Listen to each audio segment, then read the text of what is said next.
Good morning everybody. How's everybody today? Look, I've got hair. I'm just going to leave that waving about because I think that's classic. Hello. Anyway, I think it's day 33. We'll keep going. Keep going as long as you listen. I'll keep talking. It was interesting. I got a call yesterday from Question Time, the audience selectors. They wanted me to go on a online YouTube channel last night to just to do a guest appearance with the economics editor of two of the national newspapers. I think it was the Telegraph and the Times or something like that. Morning Joanna, morning Andrea, morning Anne-Marie.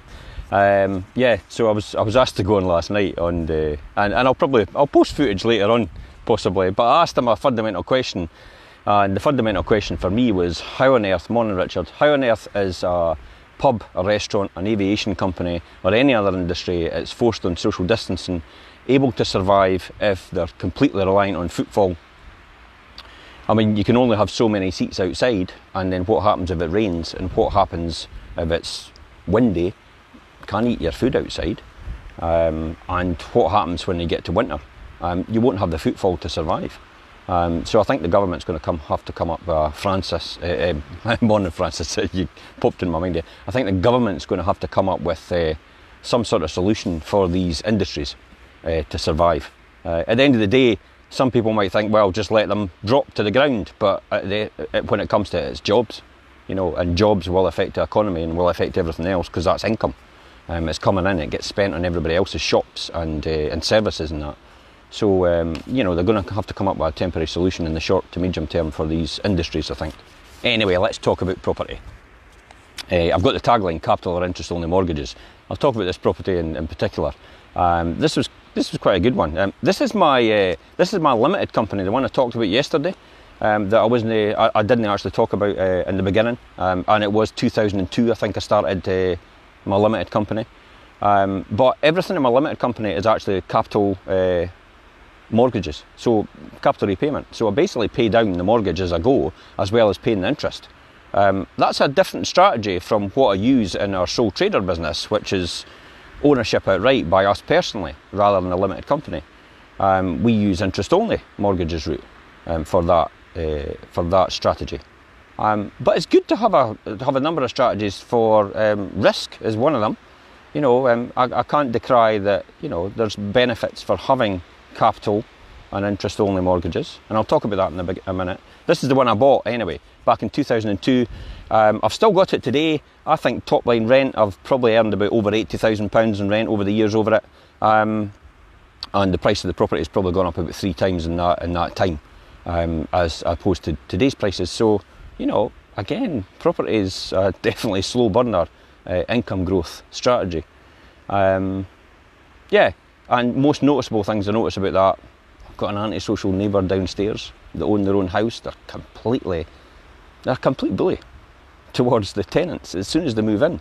It's no fair, and it's basically, you know, single mums and stuff like that that move in. They're really nice. We've referenced them up. They're wanting a good start in life for them and their child. And this guy just picks on them all the time. Some people just want to see the world burn, and I think that's one of them. That's probably a reflection on the fact that maybe something's not happening in their life that they have, and they're not satisfied in their life themselves, so they have to take it on other people. Does that sound familiar to some of you about some of the people you know? Anyway, that's another story. That's a psychological thing, and it's social, eh? So you just have to rise above it. I think you just have to rise above it, really, that's what it comes down to. So capital and interest only mortgages, what's better? I know personally for myself, I'm not keen on capital. I like interest only. Capital repayment, you're paying down the mortgage every single month. Therefore, your money you're paying into that loan is actually money you could have reinvested somewhere else. But if you're paying down a loan at 3% or 4% and you could make 25%, why would you want to pay down the loan? Because you could make a differential of 21% on the money that you're actually paying in. So you wouldn't want to pay it in, really, because you could make 21% on that money and still have the 4% that you're paying in interest. I think for me that's the most important thing about that.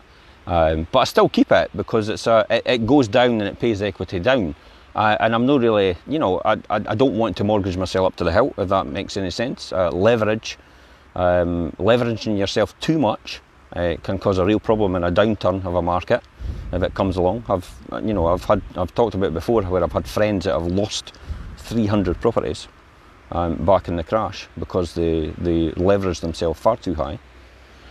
So capital repayment, that's about the only thing I would say about capital repayment. I love interest only. Interest only is brilliant because obviously the rent return, really that's what it comes down to and how much you can make with the money that you're actually not paying down. Plus the fact is, even though you're not paying it in, you can keep it aside, and if it comes to it, then you can pay it down in a big chunk at the end of the year or maybe 2 or 3 years later. But that's how I see it. Plus the fact is, interest only mortgages for me represent almost a reflection of where your cash flow is as well, if this makes sense. Now, this is an accountant's thing about you could pay tax but actually have no money to pay it. So if you're paying down a loan, for example, I'll give you an example, just a quick off my head, £500 rent, £500 mortgage, it's capital repayment. £250 is the loan, £250 is interest.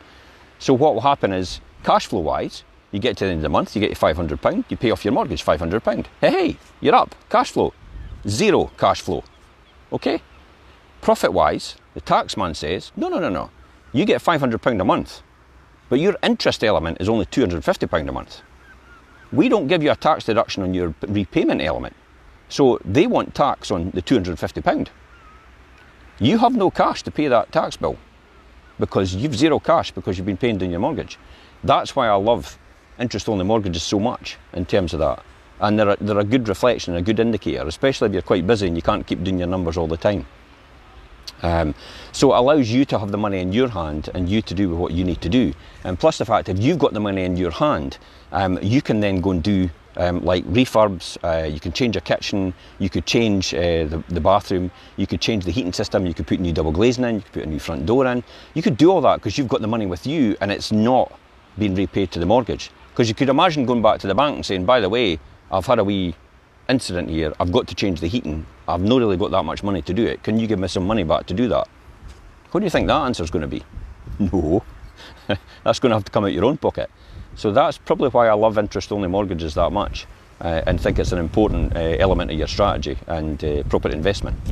Yeah, and that's it for today. If you've got any other thoughts about the difference between capital repayment mortgages and interest-only mortgages, if you're a mortgage broker or if you're an investor, then by all means mention in the comments. I'd love to hear it because I like to hear other people's ideas, other people's strategies, because you never know what I could learn. That's really what it comes down to. And I'll see you tomorrow at 7:30. Bye-bye for now.